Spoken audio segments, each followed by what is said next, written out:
My favorite question as a child was, why me? Why me, Dad? Why me? John, damn it, why not you? This terrible thing has happened in your life. What you do with it next is going to inform the life that you live going forward. And if you want to be a victim for the rest of your years, have at it. Nobody's going to judge you for that one. And then he paused and said, or you can be a victor. This man was 9 years old, a little boy, 9 years old, and was burned over 100% of his body. January 17th, 1987, at about 7:30 in the morning, walked into the garage, bent over a can of gasoline, stick of dynamite basically went off, launched me 20 feet against the far side of the garage. Oh my gosh.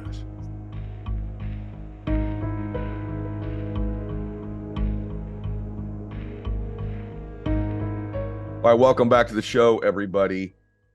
Today's special, and I mean that. We were just having a conversation, offline, off camera, and we we're both already getting emotional about what we know we're going to discuss today. I really admire this man, and when we're done with this hour today, your life will be better. It'll be different. It'll be improved, because that's what he does, because he's done it in his own life. 9 years old. This man was 9 years old, a little boy, 9 years old, and was burned over 100% of his body.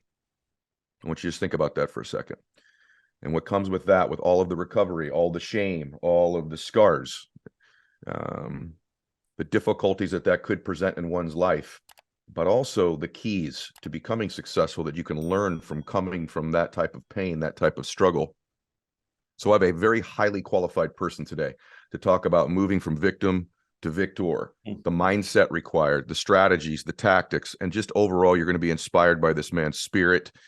He's an author, a couple different books, On Fire, The 7 Choices to Ignite a Radically Inspired Life. He's got another book called In Awe that we'll talk about as well. John O'Leary, really grateful you're here today, brother. Ed, man, I've already cried twice before we hit record, so I'm not even looking forward to where this thing is going to go next week, because I think it's going to be emotional and real and ultimately practical for your audience. So, man, I'm thrilled to be on your show. Oh, brother, the feelings are mutual, and I'm so grateful you're here. Let's go all the way back. Let's at least set the tone for a second. So you're 9 years old. Kids in the neighborhood are playing with matches and fire, and you go, that's probably a good idea.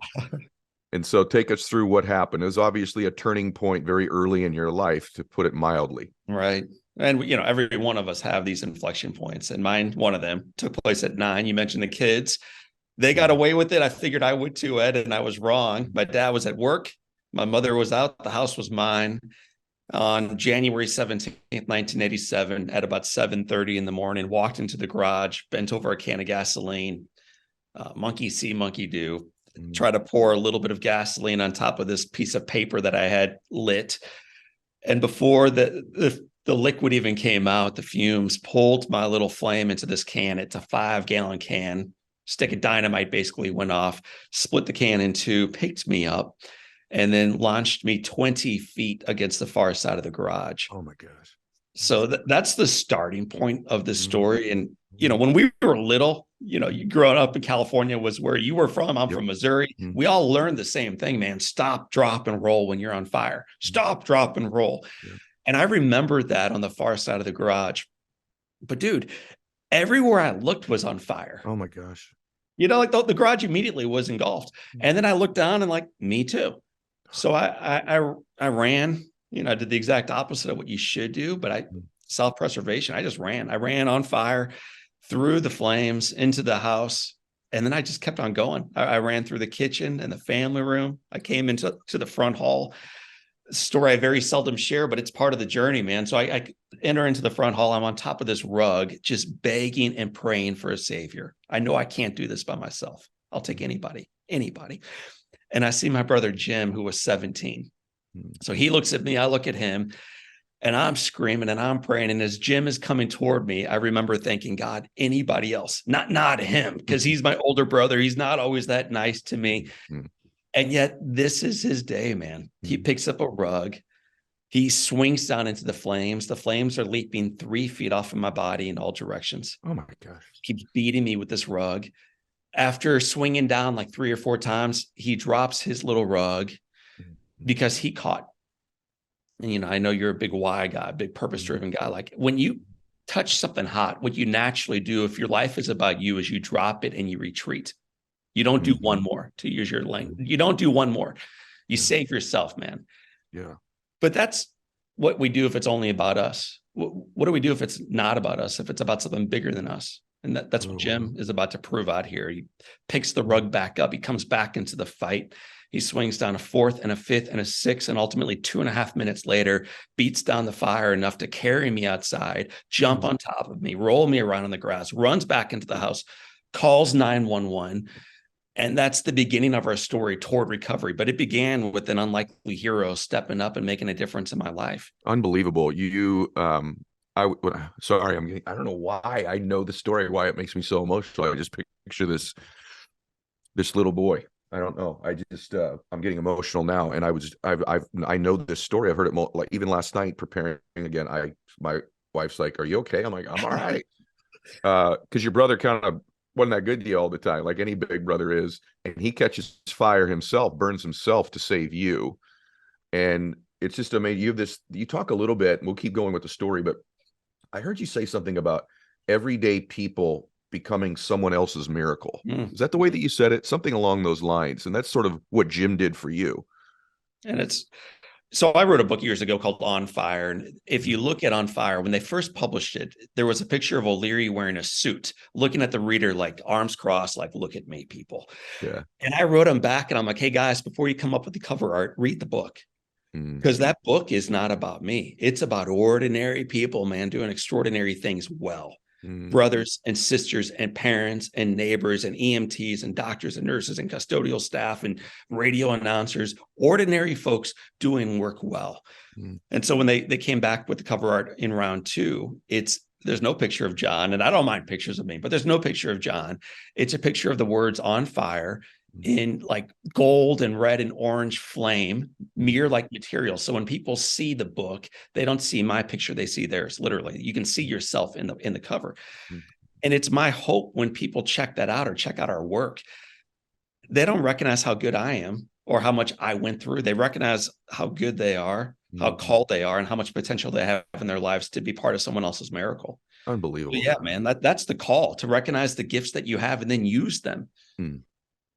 A 17-year-old boy does this, though. That's just what blows my mind about it. So let's keep going here, because your parents are central figures too, and so are you. You know, one thing I didn't consider with being burned like that is the recovery, which we'll get to, which is really the rest of your life to some extent, which I think people forget. Like the incident itself is horrific, and this precious little boy burning to death. But before we get there, now you're in the hospital. You're given, everybody, I want you to understand this, a 1% chance to live, just to live. Never mind ever stand up or walk. Just standing up was like off the table for the most part. Living is 99% not going to happen. And you're in the hospital, and I'm sure you're in excruciating pain. Take us through what that part of it was like, and then this moment where your dad arrives. And by the way, the way you describe it, I'm my dad, I could just hear my dad's footsteps stomping down the hall, like, "You burned the house down," you know. So what took place in those moments? So I love your dad. I love your love of your dad. I love the mistakes your dad made, and I love the choices he made afterwards to do better. So like, I honestly love your dad. He brings me to tears. Thank you. And my dad lived a different path than yours, but I think we both look up to our fathers in the same degree. Very of much. awe. Like I'm in awe of your dad and mine. My dad was a veteran. He's a business owner. He's type A. He's kind of one of those guys, man. But he was fair. He was fair. He was good. But I blew up his house. So like, I'm 9. I know what I did. I know it was wrong. So the pain you mentioned in the question isn't actually the pain I was thinking about. The pain I was thinking about wasn't amputations or burn care. It was my father's wrath. And then I hear the voice of the line down the hall. He's roaring at some poor nurse. You know, "Where is my boy, John?" And this girl does me no favors. She brings him back into the room, pulls back the curtain. He marches in. My dad did not walk. He marched. He marches into this room, points down at me, and then he lit me up. And Ed, word for word, what he said to me, and I remember it today like it happened this morning. He said, "John, look at me when I'm talking to you. So I uncrossed my arms and looked up at him, and then he added, I've never been so proud of anybody in my entire life. And my little buddy, you look at me when I'm talking to you, I'm just proud to be your dad. And then he goes, this is just love language, man. He goes, I love you. I love you. I love you. And there's nothing you can do about that. Oh, dear. And after hearing this, man, I crossed my arms and shut my eyes. And this is true. I remember thinking, oh my gosh, nobody told my dad what happened. Well, the old man doesn't know I burned down the house. But dude, I didn't get grace and unconditional love and the way a parent feels for a child. Like that's what I didn't get. And that day my dad showed it to me. And listen, it's not going to make life easy, love, but I think it's going to make it possible. Yeah. And so my dad is just exhibit A of courageous, unconditional love in my life. Yeah. And what that can do, I mean, and what you've turned out to become in your life, I think that your life right there, it's not the events of our life that define us. I think it's the meaning that we take from it. Right. And you could have instantly been told what this means is you're a terrible young man. You're a bad boy. And this is why you write about this so beautifully. But the word that comes to mind is grace. And the first lesson of this interview for me, you'd think it'd be resiliency and toughness, because obviously you exhibited a ton of that. But for me, the first lesson of this is grace, which is connected to our faith. But it's grace. Your dad gave you grace and gave you love when he could have gone the other direction. And so often in life, the easy path is to be critical, to be harsh, to hurt others, because it may even feel justified when we do it. But great people exhibit grace in moments that define their lives and the lives of other people. Don't you agree? Yes. And it's not seen that often in our society. Many of the leaders that we look up to are the ones that offer the least amount of grace out there. They're very quick to judge on Twitter or whatever other instrument they're using right now, that bullhorn at bringing other people down. Yeah. Grace isn't about that. Grace doesn't hide from the brokenness of the world. It just has the power to redeem it, not just judge it, but work to redeem it. And there's a profound gap between the two. Wow, that is really well said, man. Like, let's go back and rewind 40 seconds there, everybody. That is really, really well said. So we got Jim steps up, your brother. Turns out you come from a pretty special family. But Jim steps up. I'm going to stop you. Like that. What the cool thing about us is we're not. It's actually why I'm attracted to your story. And it's why I think others are attracted to mine. Dude, we're a middle-class, Midwestern, ordinary family.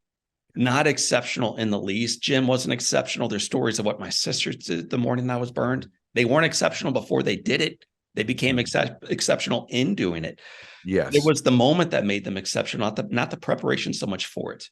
Yeah. By the way, and obviously, you know that's what I mean when I say that. I think what makes this exceptional, what makes your family special, is the things that make families special. And that in life, I think we've been programmed to think, well, the special families are the beautiful people, or the super smart people, or the really gifted people, or the rich people. But the truth is, to me, special is average, ordinary people doing extraordinary things in big moments.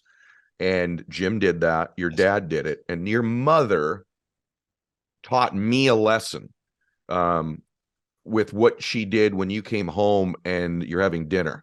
And I want to talk about this for a second, because this is a lesson for everyone with their children, but also yourself.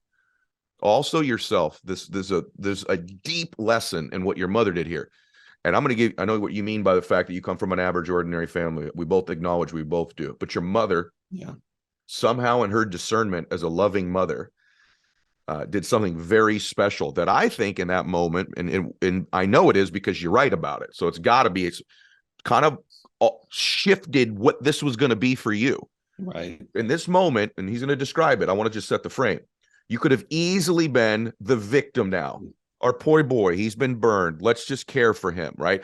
Or in life, my son's getting bullied at school, or he's struggling at his grades, or she didn't make the softball team. And there's these moments, or even in our own lives, where we could take the easier path. Your mom, this is extraordinary to me. So take us through that dinner when you come home from the hospital, if you don't mind. Yeah, she's just so awesome. I had lunch with mom yesterday, and mom is a warrior. Yeah. Mom is married to a man who we talked about already, who's had Parkinson's for 36 years. A man who's got his own profound challenges. And this warrior just keeps leading him forward in order that he becomes the best version of himself. She demands it of her husband. She demanded of her 6 kids growing up. She demands it of herself. And we don't see that a lot in society, this expectation of excellence. Wow. Not perfection, because that's impossible this side of eternity, but excellence, getting a little bit better day after day. And so the story I'm about to share is one of a litany that I could bring to bear on my mom.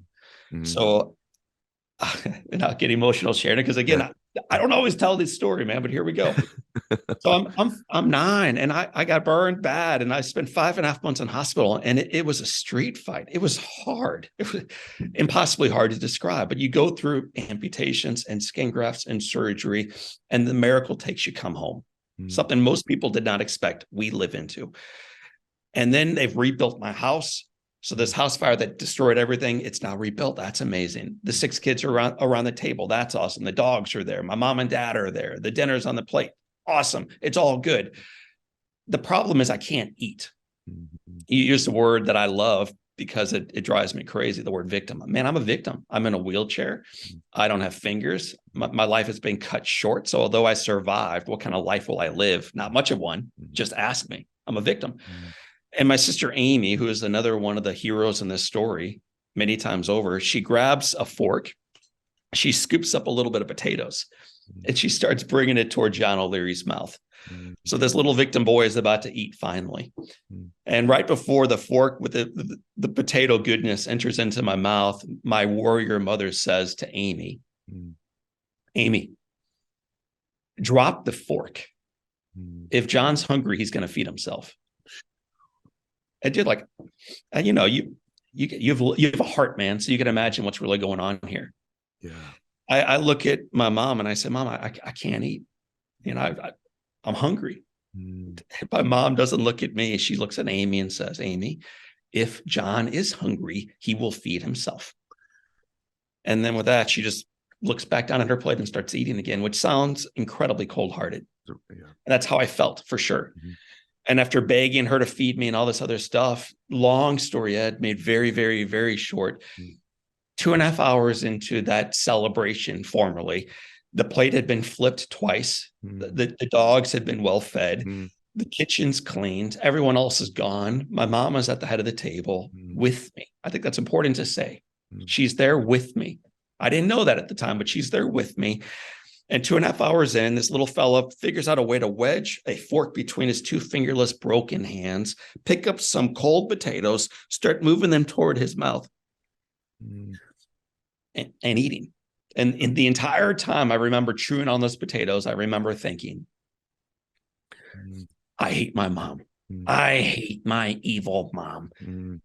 But the key piece there, brother, and listeners, if I've not yet rocked you to sleep, I'm eating. Yeah. Like I'm doing this thing. Yeah. Yeah. And it's really, because even as I walked you through that, I hold up this little pen in front of you modeling this. Yeah. I can write, man. I can dress today. I travel on my own. I'm married, have 4 kids, have a great business, have a great life. I eat my own meals today, Mom and listeners. Why? Is it because I'm that great? The surgeons weren't that great. The therapists weren't that great. An incredibly bold, warrior-loving mother sat at the end of the table for 2.5 hours as her heart broke, knowing that this little boy would have to figure it out one day. And he might as well figure it out on this day. And I think that decision for her to sit with me that night for 2.5 hours changed my life. It's one of the most incredible things I've ever heard. Because of what you said, you think, well, gosh, this person must have some PhD in psychology, or, you know, no, this is a loving mother who loved you enough to let you go through the difficulty of learning to feed yourself. And I really believe there's another defining moment where she asks you, do you want to die? No. Right? She actually asked you, it was your choice. Am I right about that? I mean, this is an extraordinary woman, and the lessons for my audience from your mom and your dad are pretty extraordinary. But do I have that right? Didn't she say that to you? Yeah, I'm glad you brought it up, because I think it's almost the perfect first page of the story you just asked about. So on the day I came into the hospital, right after my dad walked out, my mom walks in. So dad was there first, then mom. And I'm dying. for those of you who have children, like if you've ever been in the emergency room with them, you know that you would do anything to take away that pain and take them home right then and there.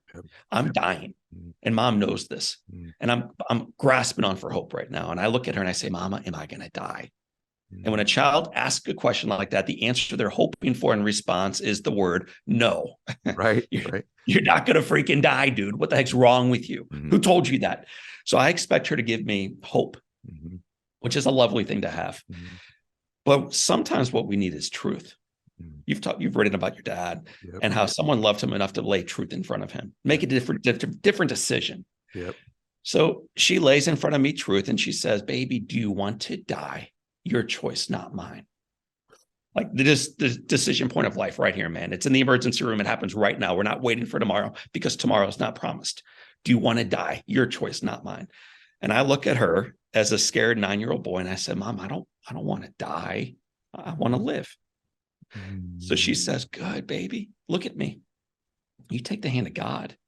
You walk the journey with him, and you fight like you never fought before. Your father and I will be with you. We are not leaving you, but do your part. You fight too. Oh my gosh. And that, like, day one, man, I'd never heard of skin grafts or bandage chain. I had no idea what the journey would entail. All I knew was the first right step. Take the hand of God, know that mom and dad are with me, but do my part, fight. I'm so grateful I'm getting to experience this with you. I just want you to know that. Sometimes in an interview, I don't know what's wrong with me. I'm like really emotional. When we were before the interview, you were giving me some praise, and I said to you, I said, look, man, I say nice things. I said, you are an embodiment of moving from victim to victor. You embody it. And the word embody, I mean, you literally embody this because you went through torture when you made that decision. You know, I have not gone through it, but I've had Israel Del Toro on my show, who was burned pretty severely in Iraq. And so I have had some insights into the absolute hell and torture that being burned like what you had to your body, 100% of your body, means. And so this story of your mother and your father and your brother are just remarkable stories to me.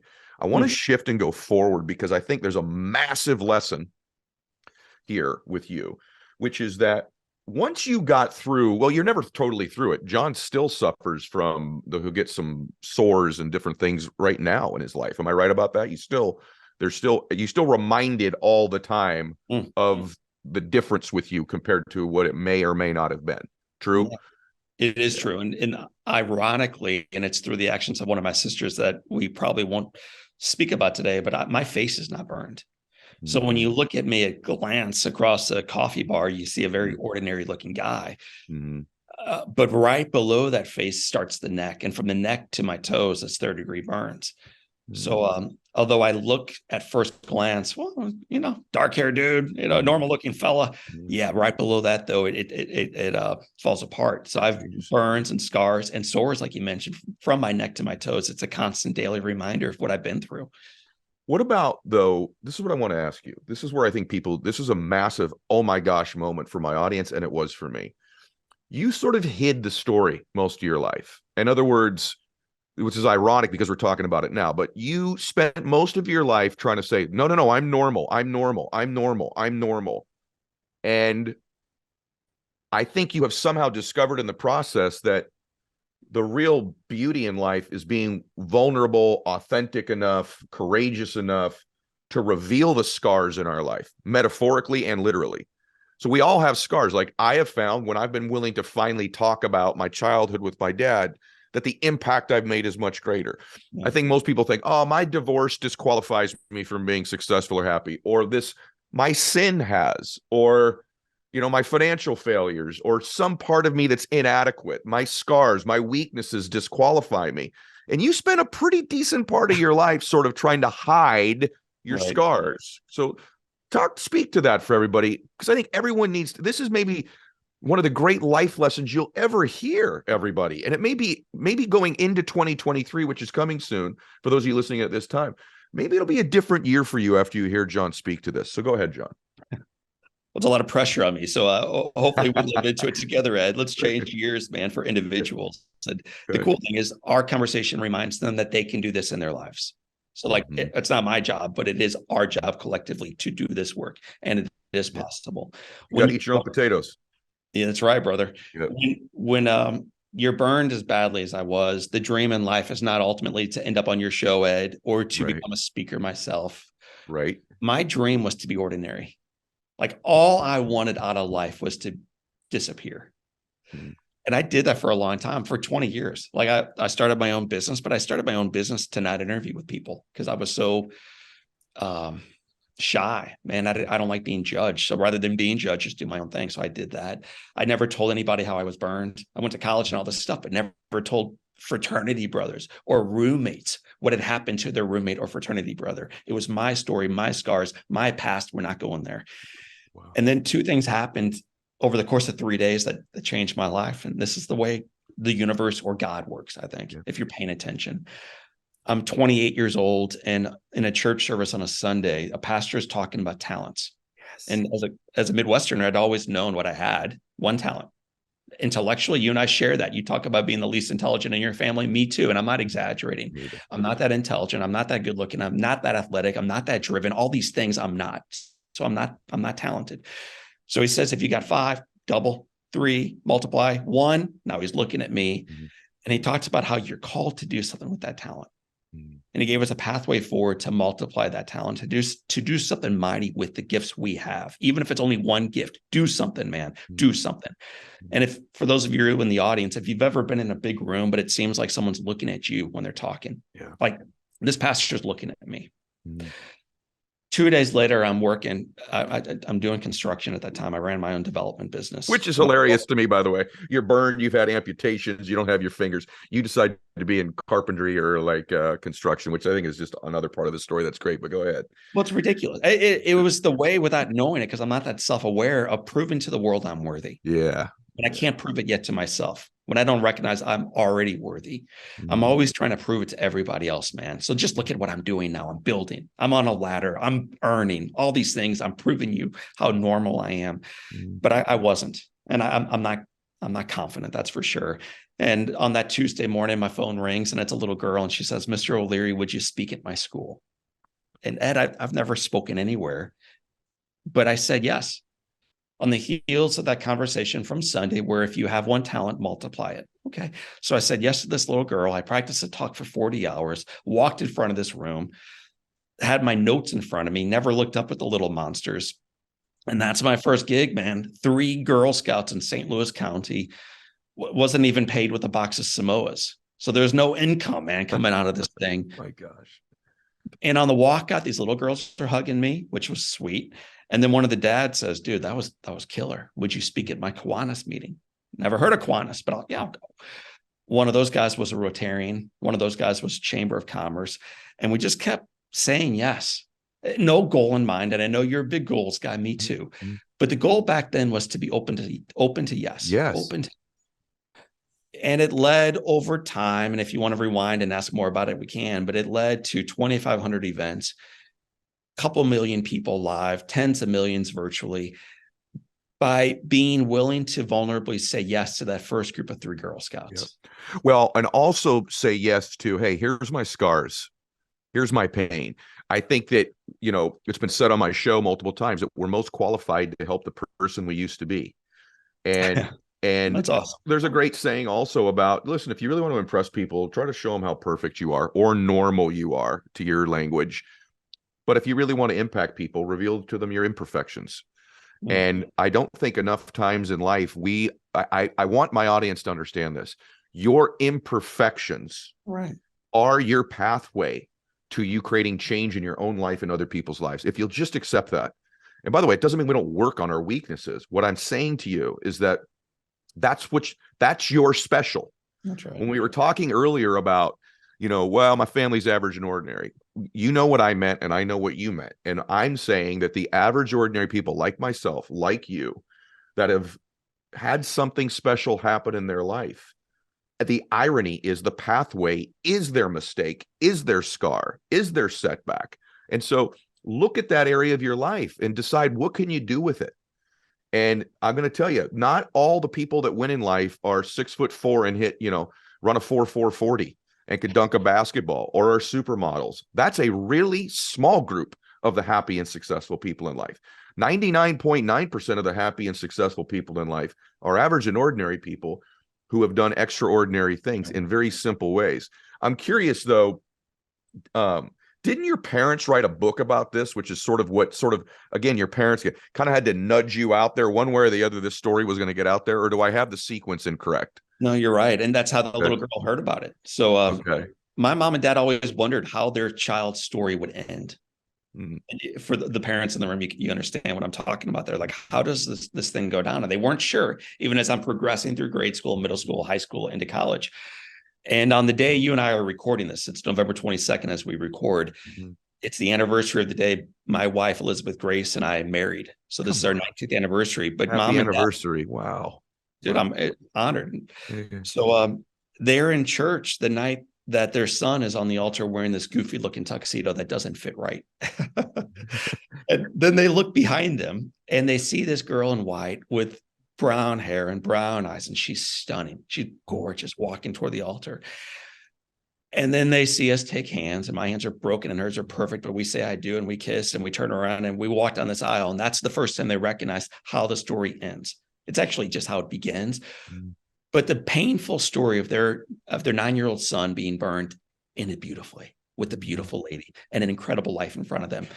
So they start writing about this. My dad got Parkinson's. He lost his business. He lost his job. He lost income. He retreats home, writes a little story of his life called Overwhelming Odds. And they write about the miracle they got when they turned this hopeless story over to God, and they got their son back in more ways than one. So they print 100 copies, Ed, only 100 copies, man. It's the unauthorized biography of John O'Leary's life. They wrote it. 100 people buy it, then another 100, then another 100. They go on to sell, I think, 85,000 copies. Come on. That's amazing. No marketing plan, no goals, no savvy, out of their garage from my father's wheelchair, people coming. It was just a beautiful, grace-filled story. Yeah. One of the copies was sold to a Girl Scout. And she's the one that says, after reading it, would you share your story? So if you take this thing all the way back, like how does the universe or how does God work? My dad wrote that book because he lost his gig because he had Parkinson's disease. And you're big into using your challenges for something bigger than the day. Yes. It's leading you somewhere, man. That addiction is leading you somewhere. That divorce is leading you somewhere. That first bankruptcy is leading you somewhere. That burn at age 9 is leading you somewhere. Quit looking at yourself as a victim to it. Ask yourself what you can do to redeem it. So dad gets this diagnosis, writes a book, has no idea that it's going to lead ultimately to you and me being on this podcast today. My gosh. But he says yes. And that's the key in life. Say yes. My gosh. You guys, his father gets Parkinson's, writes the book, forces him to go speak to this little girl's group. And here we are. And by the way, all of it, go all the way back, is 7:30 in the morning, where he messes with his gas can and Jim saves his life. It's unreal. Yet, guys, your story becomes special if you win. If you win. If he didn't win, if he didn't marry this beautiful woman, if he didn't turn his life into something, then it's a totally different story. So you all get to determine. You are the author. You and God are the author of your own life. You determine the next chapters. You determine what it means. And ultimately what you do with it. Do you eat your potatoes? Right? Determines, do you want to live? Because I'm going to say the other thing, what made me emotional. This question, I want to go back, man, and you'll use this when you speak. When your mother says, do you want to die? I think a lot of you need to ask yourself that question right now. Are you living? I'm not talking about your heart beating. You know exactly what I mean. There's that great saying that says most people die at 22 or 23 years old. We just don't get around to burying them until they're 65 or 70.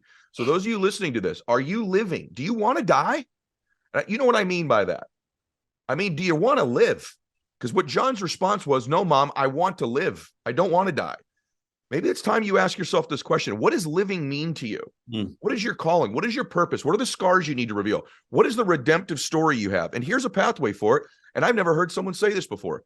I'm reading and I'm like, man, I actually said to our mutual friend who introduced us, John, I said, man, what an optimistic guy. And then I'm reading your work and you're like, I don't just believe in optimism. You talk about pragmatic positivity. What the heck is that? So the guy you mentioned is John Ruhlin, who is just Yep. such a good man. So I love Wonderful, Ruhlin, wonderful human. and I'm grateful he made the introduction. I get in trouble a bunch by being the optimistic guy, by squeezing enough lemons, adding a tiny bit of sugar, mixing that up with a little bit of water, and having myself a delicious lemonade. And people remind me how hard life is. And I always say, yeah, and I don't run from that. I don't hide from the difficulties of life. But rather than just talking about how bad it is, I like when people are moving toward the struggles and making it better. Yes. So, yeah, am I optimistic? Yeah, pragmatically so. Because what I do is rather than just looking at how bad the world is, which any fool can do, and they do. And if you don't believe me, watch your evening news tonight. Yep. They will tell you how bad everything is. Yep. What they miss is the arc of history. The reality is this: in our individual lives, and certainly in our collective ones, things are better today by a lot than they were 10 years ago, shockingly better than they were 20, 50, 100, 1,000, 10,000. Give me any measurement. And we are far better off today as a society than we've ever been in the history of the world. So, yeah, we can talk about how bad the environment is and how bad things are racially and in environment. Like, yes, these things need to be redeemed. We need to discuss and work to make it better. And then take a deep breath and say, and it is getting better. And we are working to make it better, not only for ourselves, but for those around us. Yep. So pragmatic optimism is moving forward with a heavy dose of hope, but also buoyed by the fact that we are doing far better today than we were yesterday. And it's our job to make it better for those who come behind us. See, I love that. See, one thing when you start saying, hey, don't be a victim, someone will say back to you, well, no, you don't understand my situation. My dad was a drug addict or alcoholic. I was burned. I come from a marginalized racial community where I am behind the 8 ball. I don't have the opportunities you have, or I grew up poor. I didn't get to go to good schools that you went to, or, I don't look like everybody looks like, and whatever that situation is. What I'm saying to you is, I may not understand those things, and I'm going to assume you're right about them. Yeah. I'm assuming you're right about them. In fact, many of you, I know you're right about them. The question is that going to define the rest of your life? That's the question. Is that the definition of you? And so accepting truth is, my father was an alcoholic and a drug addict. I did have a rough little time there, right? You were burned on 100% of your body below the neck, right? Like, okay, that's true. You were born into a group of people that have been taken advantage of, abused, whatever it might be. These things are true. Yes. These are not, when someone says you're not a victim, they're not saying your circumstances aren't true. They are true. You are right. The question is, now what are we going to do about it? Is it going to be a redemptive story? And what if more and more people that were children of alcoholics shared it and prevailed? What if more and more people from a marginalized racial or economic or religious community shared it and won anyway? Isn't that sort of how it would change? Yes. Isn't that sort of how it changes? Otherwise, it's a permanent definition of your life. So would you second that, the way that I said it? It's right on. The way we change the world, we think it's going to be in DC or Jefferson City or Sacramento. And that is part of it, no doubt. But the real way we make the change is you make your bed, you look in the mirror, you fix the hair if you have any hair left over, and then you attack the day. So you start in your own backyard, you start at home, and then you work outward from there. So that's where the beachhead begins. And then we move onward, and we do so together. Yeah. You say in your book, in Awe book, rediscover your childlike wonder, unleash inspiration, meaning, and joy. This has always been hard for me because my childhood was not, by the way, my mom listens to this. Mom, I had a great childhood. It always bugs my mom. She's like, was it that bad? No, there were just elements that weren't good. I come from a very loving family, and my mom, like your mom, is a world-class human being. Thank God for my mom. And my dad was a wonderful man, but we all know the story there. So I have a hard time approaching things, and I want to more. So I want you to help me with this, with what you call like childlike enthusiasm. I know exactly what you mean, but because my childhood didn't have a lot of enthusiasm when I was young, but I see other people that I think are happy. Yeah. They approach things with not a naivete, but a curiosity almost of a child. Like, they'll try new things. Yes. And they're okay if they're not good at it at first, because they're curious about what it is or what it could be. What do you mean when you say that? Well, man, there's so much depth to that question. So I'm not even exactly sure where to begin. But what I will say is one thing: you use the word happy. I don't like to trade in happy. I think happy is very fleeting. I'm a joy guy. I think joy is so enduring, and we can be happy, but if it starts raining, the joy, the happiness quickly turns into a frown. Like it has just ruined our picnic. Joy empowers us to dance in the middle of it. And so like I pursue joy, and I think children naturally show up with joy. You and I both speak on some pretty big stages, and when we choose some pretty small ones. Yes. I love speaking with kids. Those little guys, that's my heart right there, man. I love the big insurance brokers and everything else. But you bring me into a second grade group of kids and like my heart is on fire, man. And so is theirs. When I ask an older group a question, usually people sit with their arms crossed staring back at me. When I ask a group of kids a question, every hand rises. Usually their hands rise before I even ask the question. Like that's how engaged they are with the presentation. That's how engaged they are with life. They're not worried yet about ego or being right or being wrong. They just show up fully as they are. So what I noticed as a speaker, and then what I noticed as a father, is that my kids were a lot more of who I wanted to become. The way they showed up in life, the way their eyes smiled, the way they raised their hands, the way they got into and out of a car, like everything about them was just lit for life. And I wondered what it was about them that they have, that I have lost, and that a whole lot of other older folks have lost, that we can ultimately return to. And so this idea of joy was a big part of it. And you mentioned it, and even in the way you framed the question, Ed, the desire to not worry at all about failing forward.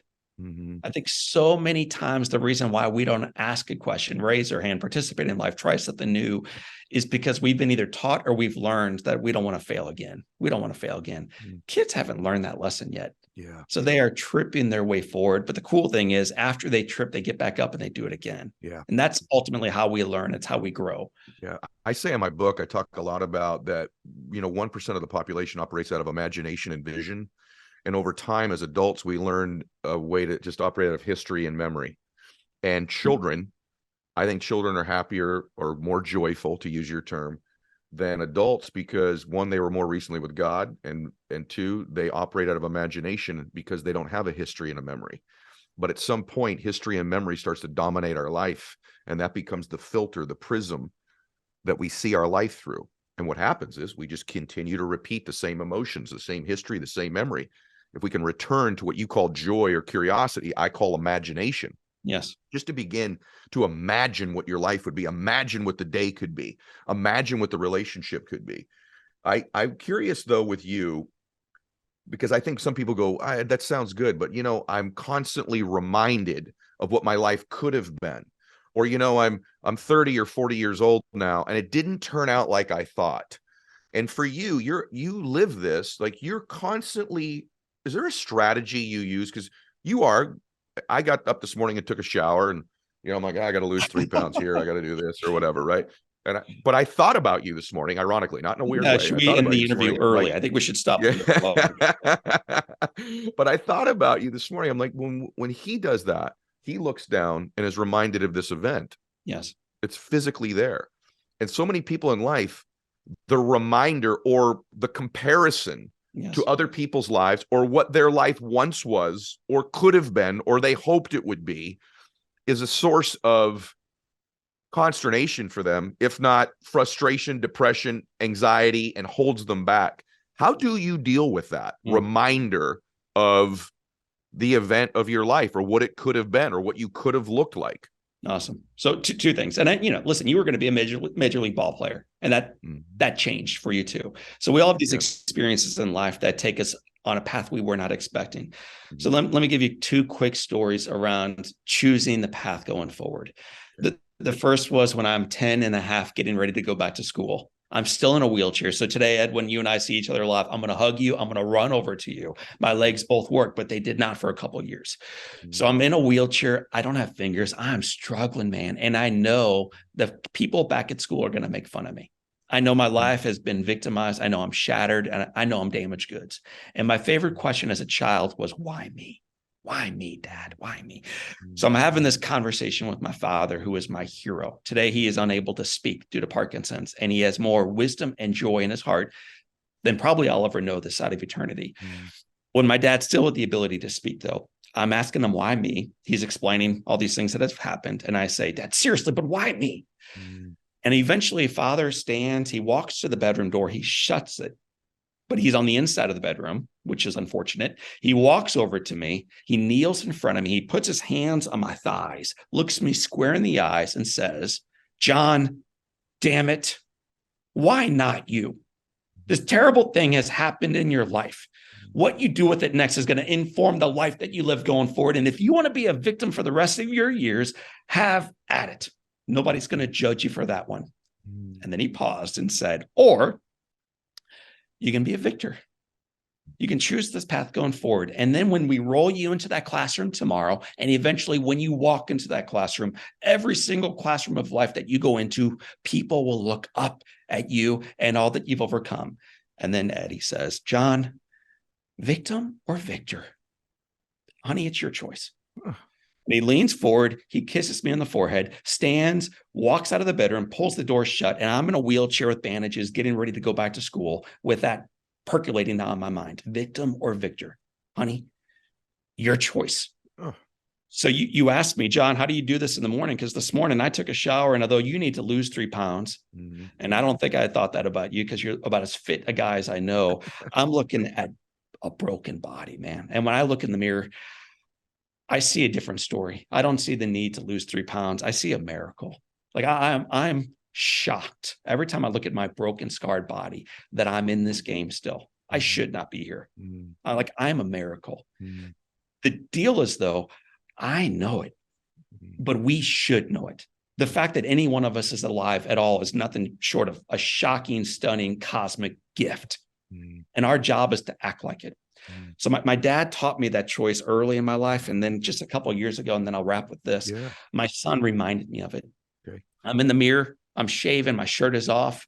My chest is so badly burned, like deep, thick scars everywhere, Ed. And my little boy, he's 3 at the time. His name is Jack. He's fake shaving next to me. Okay. So he's got the little razor with this thing on. And then he puts the razor down and he starts tracking with his index finger this big, thick scarf that goes from my neck all the way down. And then he says to me, Daddy, your tummy is red, it is bumpy, and it is ridgy. So I'm like getting ready to explain, yeah, I'm sorry, son, I was burned. And, it's going to be okay. I can still be your old man, like explaining all this away. And before I can explain it away, this brilliant 3-year-old says, and Daddy, I love it. I love your red, bumpy, ridgy tummy. I think children, you mentioned it earlier in the way you framed a question. Children are close to God.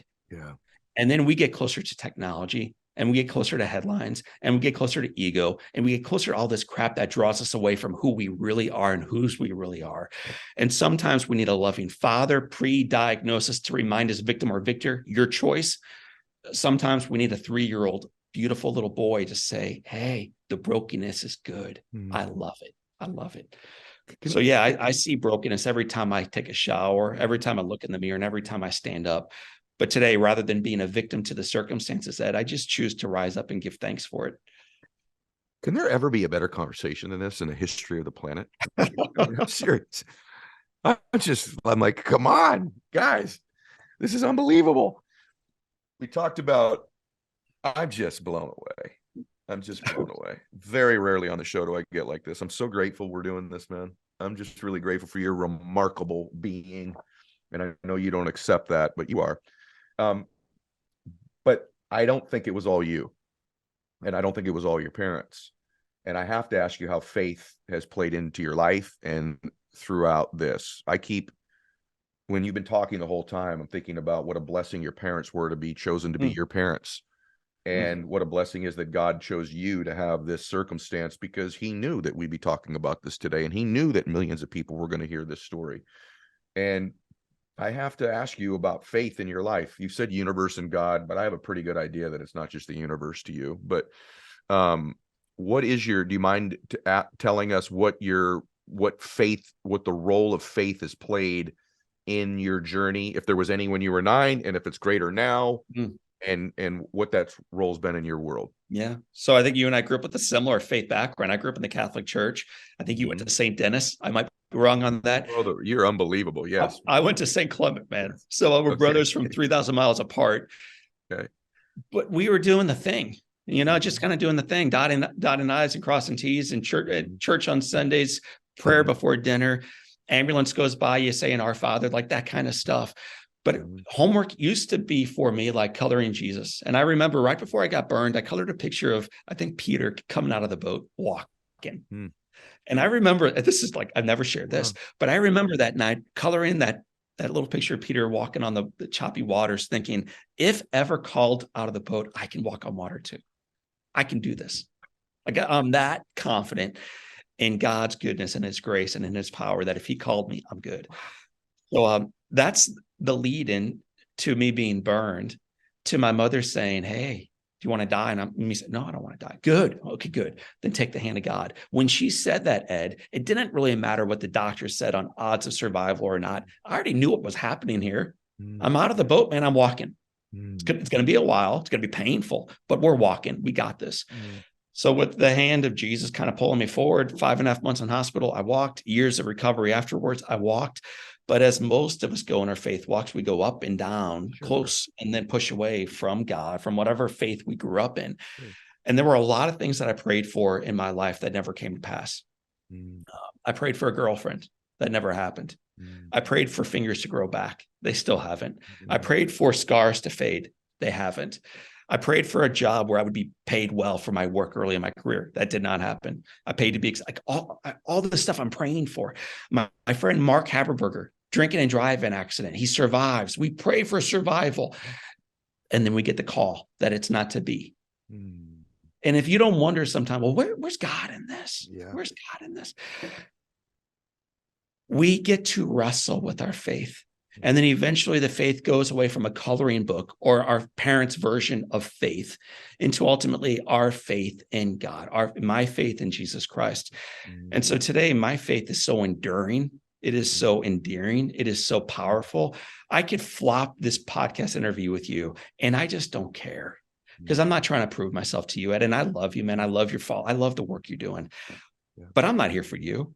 I'm just not. And I'm not even here for my wife, who I'm wild about, man. I'm wild about her or my babies. I'm here ultimately to reflect the loving grace of Jesus Christ, sometimes by using that term, but ultimately and always by acting out upon it. I want to be the kind of guy who meets people at the well, loves them as they are, no judgment here. And then eventually they can say, damn it, John, what is it about you, man? Why are you so freaking joyful? And that's when I can have an honest conversation around why I'm so joyful in life, because it's not about, well, did I tell you what I earned last year? Did I tell you about this one speech I gave? It was killer. I have an enduring faith in God, a God who loves me enough to recognize in the brokenness, I'm still perfect. And a God who, in spite of all of my mistakes, and there have been many, I'm still promised the kingdom of God at the end of my days. So like I'm joyful when I look at the scars because I know how the story ends. Oh my gosh. That's as beautifully said as I've ever heard it said. And I feel the same way, but I don't know that I have the ability to articulate it the way that you just did. I just think you're remarkable, man.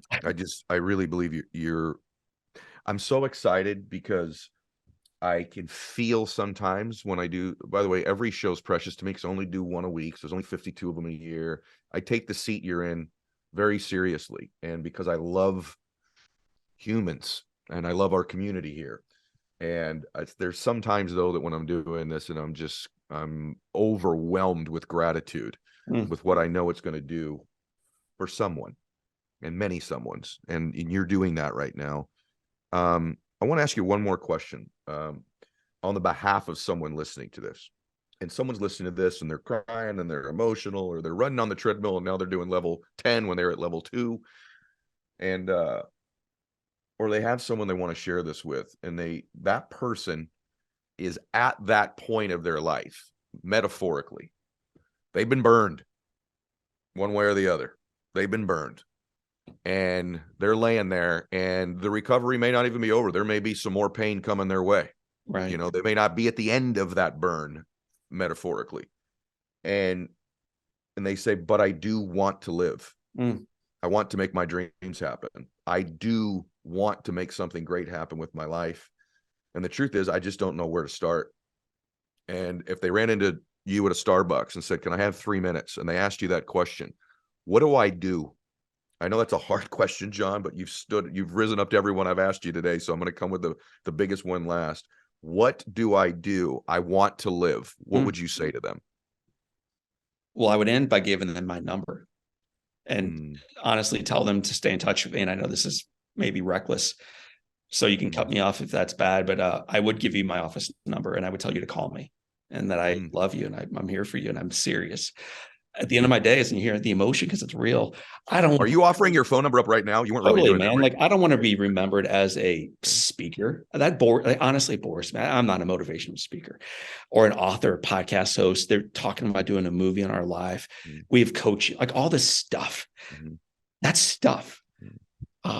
A person who videoed the last year of Mother Teresa's life referred to her. I asked, what do you remember most about her? And he said, her ugly feet. I'm like, why is that it? And he said, they were the feet of a saint. At the end of my days, man, I want ugly feet. And the way you get ugly feet is to move them in service to others.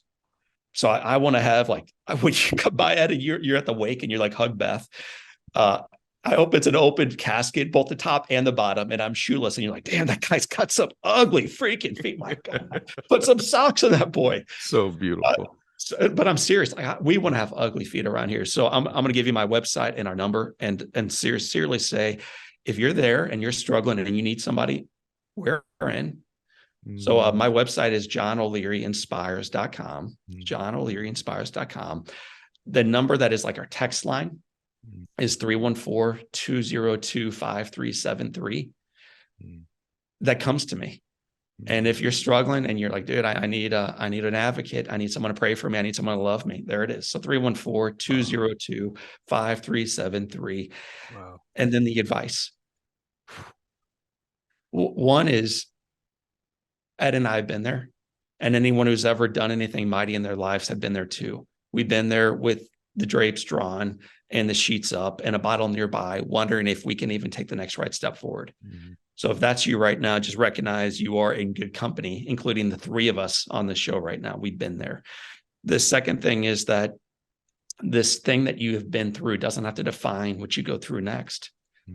Ed has brought us back to this decision point again and again and again, but it is true. You get to decide what that next step is for you on the journey. When I get lost in an airport, which is almost every time I'm in an airport, I eventually walk over to a map. I humble myself as a man, find the map, and there's always a little star somewhere on it that says, you are here. And then you get to find, okay, B54. That's where you want to go. So as you recognize where you are and some of those decisions that have led you to this point, your wrong turns or somebody else's, you ultimately get to then sit up in bed and say, and where do I want to go? How do I want my life to influence those around me? How successful can I become? Not for myself. That bores me. In order to be of service for others. That's significance. That's the calling. That's the opportunity of our lives. So I would encourage those of us in a hospital bed or at a boardroom table or at a bedroom next to a spouse to sit up, look at the wall, determine again where they are, how they got here, and ultimately the grand calling on your life. I think it's a divine calling on who you want to become and what the next right step is. And if you need help, truly you need help, johnolearyinspires.com. That's the website. The number is 314-202-5373, and we are all in. Oh, gosh. Well, I am called even more than I ever have been to have some ugly feet at the end of my life. And that is something I'm not going to forget. And I won't forget this conversation. It flew by. I feel like we've been talking for about 17 minutes, but it's actually been an hour. And I want to tell you that I love you and I'm grateful for you. And you are special. You're special because you are average and ordinary, and you've done something extraordinary with your life. And to me, that makes you special, and it makes your family special. John, thank you so much for today. Thank you so much. And I look forward to every podcast. I cannot tell you how excited I am to be on one that I actually tune into regularly. So, brother, thank you for your work, for your life, for your impact, and for your reminder. Yeah. You guys, I know you're sharing this one. I don't even need to ask you. So I just want to tell you all that I love you, and I'm honored that you all listen or watch, because I get a chance to give you an experience like we just had together. So continue to max out your life, everybody. God bless you. Till next week.